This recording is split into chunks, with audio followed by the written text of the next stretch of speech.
अस्सलाम वालेकुम नाजरीन, प्रोग्राम कानून की नज़र में लेकर आपकी खिदमत में हाजिर हैं और मेरे साथ मौजूद हैं एडवोकेट हाफिज़ इसरारुल हक। नाज़रीन, जैसे कि आपको पता है कि हमारे इस शो में कुछ हमारे पास कानूनी सवालात आते हैं जिसका एडवोकेट साहब जो हैं वो जवाबात देते हैं लोगों को। और आपका भी अगर कोई कानूनी मसला चल रहा है तो वो भी आप अपना सवाल जो है वो इनके साथ पर्सनली कांटेक्ट कर सकते हैं, या आप अपनी ईमेल के थ्रू इनसे कांटेक्ट करके वो सवाल पूछ सकते हैं, या आपको पर्सनली भी आंसर कर सकते हैं, और अगर आप चाहें तो शो के ज़रिए भी उसका आंसर किया जा सकता है। तो आज के सवालात का सिलसिला शुरू करते हैं। पहला सवाल हमारे पास है, क्या दियत सब वारिसान को मिलेगी या कोई इस्तिस्ना भी है, जबकि मामला 302 PPC का है? हाफिज़ साहब ज़रा वजाहत फरमाइएगा इस पर। जी, बिस्मिल्लाहिर्रहमानिर्रहीम। सबसे बड़ी अहम बात यह है कि जब भी हम बात करें 302 की, तो 302 के मामले में ना दो चीज़ें बड़ी इंपॉर्टेंट होती हैं। एक तो ये है कि किसास का बदला किसास है, 302A के तहत उसकी कार्रवाई होगी कि अगर एविडेंस इतनी ज़्यादा हो कि सारी की सारी चीज़ें कोरेबोरेट कर रही हों और सफिशेंट मटेरियल अवेलेबल हो, तो कोर्ट जो है वो डेथ सेंटेंस पास करती है, जिसे हम लोग किसास कहते हैं। नंबर 2 पे बात करें, जब ऐसी बात ना हो तो फिर 302 जो बी है उसके तहत उसके खिलाफ जो है वो कार्रवाई की जाएगी। और 302B के तहत जब कार्रवाई होगी तो फिर वो सजाए मौत नहीं होगी, बल्कि वो उम्र कैद की मद में चली जाती है। नंबर 3 पे बात ये है, जब इससे भी हट के बात हो जाए तो फिर क्या कोई इस सज़ा के अलावा भी कोई ऑप्शन मौजूद है? तो जो मुद्दई पार्टी होती है या जो विक्टिम पार्टी होती है, जो डिसीज पार्टी है, उसके जो वारसान हैं वो खून बहा भी वसूल कर सकते हैं। अब ये जो खून बहा क्या है, दियत की बात करें तो 323 सेक्शन 323 या PPC की बात करें तो उसके अंदर बता दिया कि ये कितनी होगी। 30,330 ग्राम मेरे ख्याल में चांदी है, वो एग्जैक्ट फिगर जो है यही है तकरीबन। इतनी चांदी जो है वो देनी पड़ेगी, या इसके मुताबिक जो है वो मालियत आप लोगों को पैसों की मद में देना पड़ेगी। और खासा गवर्नमेंट की बात करें तो गवर्नमेंट जो है इसकी जो प्राइस है कितनी जमा करवानी है, वो तकरीबन इस साल की बात करें तो 27 लाख रुपए के करीब आप लोगों ने दियत पे करनी है। अगर आप ना ये वाली जो डेथ सेंटेंस है वो आपको नहीं मिलती या आपका कंप्रोमाइज़ हो जाता है तो आप लोग उस सूरत में अगर दियत वसूल करना चाहते हैं। अच्छा, बात करते हैं दियत किन लोगों को मिलेगी। दियत मिलेगी वारसान को, जो कि शरी और कानूनी वारसान बनते हैं, सिर्फ वही इंटाइटल्ड हैं इसको लेने के। लेकिन एक ऐसा शख्स है जो बंदा इससे इस्तशना है, जिस बंदे को दियत नहीं मिलेगी, और वो बयान कर दिया। 307 की बात करें, सेक्शन 308 की, 309 की बात करें तो 306, 307 और 3089 की बात करें, वहाँ पर बयान कर दिया कि कौन से लोग हैं जिनको दियत नहीं मिलेगी। अगर कोई बंदा जो कि कानूनी वारिस है वही अपने किसी मतलब ये है कि बड़े को कत्ल कर देता है, तो प्रॉपर्टी फर्ज करें कि अगर वो वैसे फौत हो जाए तो उसके फौत होने की सूरत में अगर प्रॉपर्टी उसको डिवॉल्व करती है और वही बंदा उस बंदे को कत्ल कर देता है, तो फिर उस सूरत में वो बंदा जो है इस विरासत का हकदार नहीं होगा, इस दियत का हकदार नहीं होगा। सिर्फ इस यही बंदा है, इसके अलावा सारे के सारे जो वारसान हैं उनको दियत की जो अमाउंट है वो मिलेगी। वो किस तरह से मिलेगी? अब उनके शेयर्स के मुताबिक मिलेगी। एक बड़ा सवाल, चलिए इसी ज़िम्मे में मैं बात करता चलता हूँ। एक सवाल मेरे पास पिछले दिनों में आया, वो डिस्कशन हो रही थी, उसमें ये था कि फीमेल जो थी खामद की डेथ होगी, मतलब मर्डर हो गया, उसके बाद उसके वरसा में वो थी, 2 बच्चे थे और वो खुद प्रेग्नेंट थी। तो इस सूरत में फिर क्या किया जाएगा? वो जो प्रेगनेंसी के दौरान उसका जो बच्चा है अभी उसकी डिलीवरी नहीं हुई, पता नहीं है कि वो मेल है या फीमेल है, तो जब तक वो डिलीवरी नहीं हो जाती, वो बॉर्न नहीं हो जाता बच्चा, उस वक्त तक ये दियत का कॉन्सेप्ट जो उसको क्लोज कर दिया जाएगा एंड आफ्टर बर्थ जो है देखा जाएगा, वो उसको भी वारिस बना के जो है ना उसको भी जो है उसकी दियत का हिस्सा मिलेगा। ये भी एक इसी ज़िम्मे में सवाल था, मैंने जो कि जवाब दे दिया।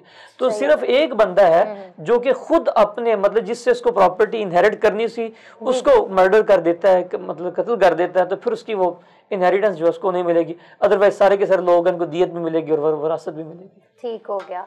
हाफिज साहब, अगला सवाल हमारे पास ये है कि वो कहते हैं कि मेरे वालिद का इंतकाल हो गया था और हमारी जो सारी प्रॉपर्टी है उसके ऊपर हमारे एक भाई का कब्जा है, तो हमें अपनी प्रॉपर्टी में मलकियत किस सूरत में मिल सकती है?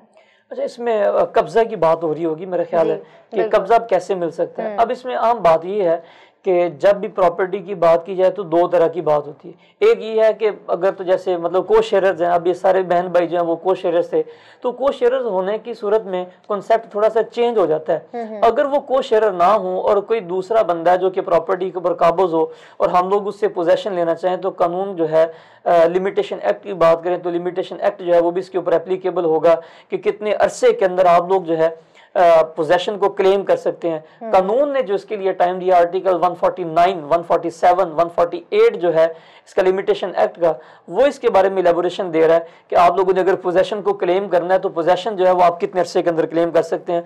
उसके लिए ड्यूरेशन दिया हुआ 12 साल का, तो 12 साल के अंदर अंदर आप लोग पोजेशन को क्लेम कर सकते हैं। अगर आप लोग पोजेशन क्लेम नहीं करते हैं फिर आफ्टर दैट जो है वो लिमिटेशन आप लोगों की बाहर हो जाएगी। आप उसके बाद अगर दोबारा से जाना चाहते हैं तो कंडोनेशन ऑफ डिले की आप लोगों को एप्लीकेशन देना पड़ेगी। सेक्शन आर्टिकल 5 है इसका लिमिटेशन एक्ट का, वो एप्लीकेशन देंगे, पहले वो डिसाइड होगी, उसके बाद दूसरी चीजें होंगी। हाँ, तो इसमें ये है कि वो 12 साल के अंदर अंदर जो है वो पोजेशन क्लेम कर सकते हैं। अब चूंकि ये सवाल बड़ा एम्बिग्यूअस है कि क्या वो पोजेशन उनके पास कितने अरसे से है, अगर तो 12 साल से कम का अरसा है या 12 साल तक का अगर टाइम है और उनके पास टाइम पीरियड है तो वो उस वक्त क्लेम कर सकते हैं। अदरवाइज वो लिमिटेशन की तरफ जाएंगे, वो लिमिटेशन डिसाइड हो गया कि अगर कोई जस्टिफाइड काज वो बयान करते हैं तो उसके बाद जो है इसको प्रॉपर्टी को क्लेम करने के हकदार हैं, अदरवाइज जो है ना ये पोजेशन क्लेम नहीं कर सकते। अब दूसरी बात एक और करता चलो इसी ज़िम्मन में, कुछ प्रॉपर्टीज प्राइवेट होती हैं, कुछ प्रॉपर्टीज जो है वो गवर्नमेंट की हैं। जो प्राइवेट प्रॉपर्टीज हैं उसके बारे में कानून है। लिमिटेशन की बात करें तो लिमिटेशन एक्ट जो है वो बयान कर रहा है कि अगर प्राइवेट प्रॉपर्टी है तो 20 साल तक अगर आप लोगों की उसके ऊपर पोजेशन है तो आप लोग जो है वो प्रॉपर्टी को, मतलब ये है कि आप उसके मालिक बन जाते हैं। बल्कि एक इससे भी आगे बात करता चलता हूँ, ये जो पोजेशन है ये 1/9/10 है। मतलब ये है कि अगर 10 हिस्से हैं तो 10 में से 9 हिस्से ये हैं, ये हमारी मलकियत को शो कर रहे हैं। 9 हिस्से तक हम लोग मालिक बन जाते हैं अगर 20 साल तक प्राइवेट प्रॉपर्टी के ऊपर हम लोग स्टैंड करते हैं। और अगर गवर्नमेंट प्रॉपर्टी है तो उस गवर्नमेंट प्रॉपर्टी के ऊपर 60 ईयर्स की बात करें तो 60 ईयर्स अगर हमारा कब्जा रहता है तो उसके बाद जो है, अब ये चेंज हो गया तो अमेंडमेंट आ गई इसमें, तो ये 60 ईयर्स का जो टाइम है अगर इतना अर्सा आपको उसके ऊपर पोजेशन आपके पास रहती है तो आप उसके मालिक बन जाते हैं। चूंकि ये सवाल बड़ा एम्बिग्यूअस है, अब ये देखना पड़ेगा कि वो कितने अरसे से काबिज हैं, उसके बाद फिर इसको जो है जस्टिफाई किया जा सकता है। कब्जा पोजेशन जो है वो क्लेम करने के लिए हमारे पास 12 साल का टाइम होता है। फिर इसके भी 2 तरीकेकार हैं। एक हमारे पास तरीकेकार ये होता है कि ये सिविल सूट हमारे पास मौजूद होती है जिसमें हम लोग सूट फॉर पोजेशन जो है वो दायर कर देते हैं, परमानेंट इंजंक्शन है जो भी है व्हाट्सएवर इस तरह की। एक दूसरा भी तरीकेकार है पोजेशन लेने के लिए ही, अगर कोई बंदा हमारी प्रॉपर्टी के ऊपर इलीगली आके इनक्रोच कर देता है और बैठ जाता है वहां पे आके, तो हमारे पास ना एक और ऑप्शन मौजूद है कि हम इलीगल डिस्पोजेशन एक्ट जो है इसके तहत भी हम लोग उसके खिलाफ कार्रवाई कर सकते हैं और हम लोग उससे कब्जा ले सकते हैं। लेकिन वो चूंकि वो एडिशनल सेशन जजेस जो होते हैं वो उसका ट्रायल करते हैं, तो लिहाजा ये भी हमारे पास एक एफिकेशियस रेमेडी है। अगर हम लोग इसके अंदर फॉल करते हो तो हम लोग इसके मुताबिक भी अपना कब्जा जो है वो क्लेम कर सकते हैं। ठीक हो गया। हाफिज साहब, हमारा अगला सवाल है कि वो कहती हैं, किसी फीमेल ने क्वेश्चन किया है, वो कहती हैं कि मुझे किसी ने अपने साथ इस बिना पर रखा हुआ था कि हमारी शादी हो चुकी है, यानी निकाह हो चुका है, लेकिन मेरे पास उस निकाह का कोई सबूत नहीं है, तो अब मैं उस बंदे के खिलाफ जो है वो कार्रवाई करना चाहती हूँ, तो ये किस तरह से कानूनी कार्रवाई हो सकती है? देखिए ये बड़ा अहम सवाल है। ताज़ीरात पाकिस्तान की बात करें तो ताज़ीरात पाकिस्तान के सेक्शन 493A से ऑनवर्ड जो है 496 तक 496-7 तक जो है ये सेक्शन जो रेलिवेंट हैं वो इसी के बारे में है कि अगर कोई इस तरह के मामला हो जाए, मिसाल के तौर पे 493A की बात करें तो उसमें उन्होंने वाज़ेह तौर पे बयान कर दिया कि अगर इस मतलब ये है कि नीयत के साथ या इस बिलीव के साथ कि हमारा निकाह हो चुका हुआ है, कोई लड़का और लड़की आपस में एक साथ रहते हैं, तो रहने के बाद अगर वो मतलब ये कि बाद में ये पता चलता है कि ऐसा इनका निकाह भी नहीं हुआ, ये इलीगली तौर पे इसको रखा हुआ है, इसका मतलब ये है कि कानूनी तौर पे इसके साथ निकाह भी नहीं था, अपने साथ रखा हुआ है, तो फिर 493A के तहत जो है अपने ताज़ीरात पाकिस्तान के तहत उसके खिलाफ कार्रवाई की जाएगी। उसके रिगरस इम्प्रिजनमेंट है, 25 साल तक इसकी सजा है। तो ये है कि लिहाजा इसके खिलाफ कार्रवाई 493A के तहत हो सकती है। अब एक बात तो ये, इसके साथ ही ना कुछ और भी रेलिवेंट प्रोविजंस उन्होंने बयान कर दी हैं कि अगर इस तरह के मामला हो कि उसने कंसीलमेंट कर लिया कि मेरी पहले शादी भी नहीं हुई, तो शादी उसकी हालांकि हो चुकी हुई है, उसने कंसीलमेंट की है, आजकल जैसे ये देखने में आ रहा है, तो कंसीलमेंट करने के बाद अगर कोई बंदा शादी जो है उसने मतलब पहली छुपा ली और अगली शादी वो कर लेता है, निकाह कर लेता है, तो फिर उस सिमन में क्या होगा, 494 के तहत उसके खिलाफ, 495 इसके तहत जो है उनके खिलाफ कार्रवाई हो सकती है और 10 साल तक उसकी सजा है। लिहाजा इन प्रोविजंस के तहत उनके खिलाफ कार्रवाई की जाए। अलबत्ता इस सवाल की बात करें तो चूंकि वो इस प्रिजम्पशन के साथ कि उनका निकाह हो चुका हुआ और आपस में वो एक दूसरे के साथ कोहैबिट किए हुए हैं, मतलब ये है कि अपना रिलेशन रखा हुआ और वहाँ पे रह रहे हैं, तो हालांकि उनके दरमियान में निकाह जो है वो जो लीगली कानूनी तौर पे सबूत नहीं है, बिल्कुल ऐसे ही है। अब निकाह की बात करें तो ऑरली कह देने से निकाह तो हो जाता है, इस पे तो कोई रुकावट नहीं है। बहरहाल लेकिन इशू ये है कि चूंकि हम लोग जिस स्टेट के अंदर रह रहे हैं तो स्टेट उसके तहत हम लोगों ने जो उसका कानून है पाबंद है कि आर्टिकल 4 की बात करें तो आर्टिकल 4 के तहत कि हम लोगों के ऊपर ये जिम्मेदारी बनती है कि हम कानून की पासदारी करें, तो फिर उसके ज़िम्मे में हम लोग पाबंद हैं किस कानून की पैरवी करें, लिहाजा हम लोग इससे बाहर नहीं निकल सकते। तो औरली तौर पे निकाह तो हो जाता है, लेकिन चूंकि कानूनी तौर पे ये रिक्वायरमेंट है कि आप लोग जो ना वो डॉक्यूमेंटेशन आप लोगों की होनी चाहिए। वो डॉक्यूमेंटेशन अगर नहीं हुई है और वो इस तरह से मतलब ये है कि नीयत के साथ यह है कि हमारा निकाह हो चुका है, उसको अपने पास रहते जाए, जबकि निकाह नहीं हुआ। हाफिज साहब, एक ना हमारी सोसाइटी में ये ट्रेंड डेवलप होता जा रहा है, तो मैं इसी हवाले से आपसे एक छोटा सा क्वेश्चन करना चाहूँगी कि आजकल जिस तरह का लाइक वो जो एक गर्लफ्रेंड बॉयफ्रेंड वाला जो एक वो चल पड़ा है रिवाज यहाँ पर भी, तो यहाँ पे होता है कि वो वादे कर लिए एक दूसरे के साथ कि हाँ हम शादी करेंगे ये होगा, और बाद में अपने वादे पे पूरा नहीं उतरते। इस सिलसिले में भी फिर लोग जो है वो कानूनी रास्ता अपनाने की कोशिश करते हैं कि इसने वादा खिलाफी की है मेरे साथ, तो इसमें भी कोई केस हो सकता है? नहीं, कुछ भी इसमें क्या केस हो सकता है, कोई कार्रवाई भी नहीं हो सकती।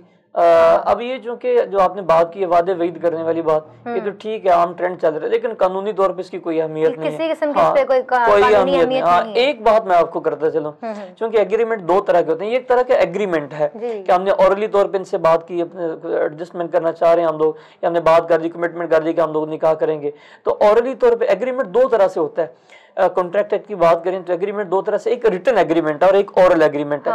ये जो ओरल एग्रीमेंट है, ऑनरेबल सुप्रीम कोर्ट के इसके ऊपर ना बड़ी वाज़ेह किस्म के जजमेंट्स हैं, उसके कुछ 4-5 इंग्रेडिएंट्स हैं। नंबर 1 पे कि किस जगह पर वो एग्रीमेंट हुआ, किन की मौजूदगी में हुआ, किस वक्त पे हुआ और किस दिन में हुआ और किस तारीख पे हुआ। ये 5 इंग्रेडिएंट्स इसके अगर पूरे होंगे तो उसके बाद जाके आप लोग इसके स्पेसिफिक परफॉर्मेंस चाह सकते हैं। मतलब ये है कि अगर उन्होंने वादा वईद कर लिया तो आप चाहेंगे जाएंगे भी सही अदालत से, तो अदालत कहेगी इसको साबित करें कि इनके सामने ये हुआ, तो ये एक और ये एक और पंडोरा बॉक्स खुल जाएगा। लिहाजा इसकी कोई देखा जाए तो वैसे हम समाज में तो ऐसा नहीं देख रहे कि कोई प्रैक्टिकल इसके हो कि मतलब किसी ने कोई वादा कर ली हो या उनके आपस में कोई बात चल रही हो तो वो लड़की या लड़का चले जाए कोर्ट में कि जिसने मेरे साथ ये कहा था लिहाजा अब ये मुकरी है। तो ऐसी मैंने तो आज तक नहीं देखी प्रैक्टिस में, शायद पॉसिबल है हुआ, लेकिन जो कि एक एग्रीमेंट है, इस एग्रीमेंट की इन्फोर्समेंट नहीं, मतलब मैं बेसिकली ये पूछना चाह रही क्योंकि बहुत से लोगों के माइंड में ये कंफ्यूजन होगी कि शायद इसके ऊपर भी कोई जो है वो एक्शन हो सकता है, तो मैं चाह रही हूँ कि वो चीज भी क्लियर हो जाए लोगों के माइंड में। कुछ भी एक्शन नहीं हो सकता, कोई कानूनी कार्रवाई नहीं हो सकती है। बस यही मैं एक चीज कंफर्म करना चाह रही हूँ, इसके बारे में कार्रवाई। नाज़रीन, आई होप आपको आपके जो जहनों में बहुत से सवालात होंगे वो क्लियर हो गए होंगे। जैसे कि मैंने पहले भी कहा कि अगर आप हाफिज साहब से पर्सनली भी कांटेक्ट करना चाहते हैं तो स्क्रीन पर इनका नंबर आ जाएगा, आप उनसे कॉल पर बात कर सकते हैं, इनके ऑफिस जा सकते हैं, इनसे बात करके इनके ऑफिस का एड्रेस ले सकते हैं, आप इनसे पर्सनली मिल सकते हैं, या अगर आप कॉल पर भी कोई सवालात इनसे करना चाहते हैं तो वो आपको या तो पर्सनली अगर आप उसका आंसर चाहते हैं तो वो आपको पर्सनली आंसर कर देंगे, अदरवाइज वो आपको शो के थ्रू उस चीज़ का आंसर कर देंगे। आज के प्रोग्राम से फिलहाल इतना ही। अपना और अपने प्यारों का ख्याल रखिएगा। इजाज़त दें। खुदा हाफिज।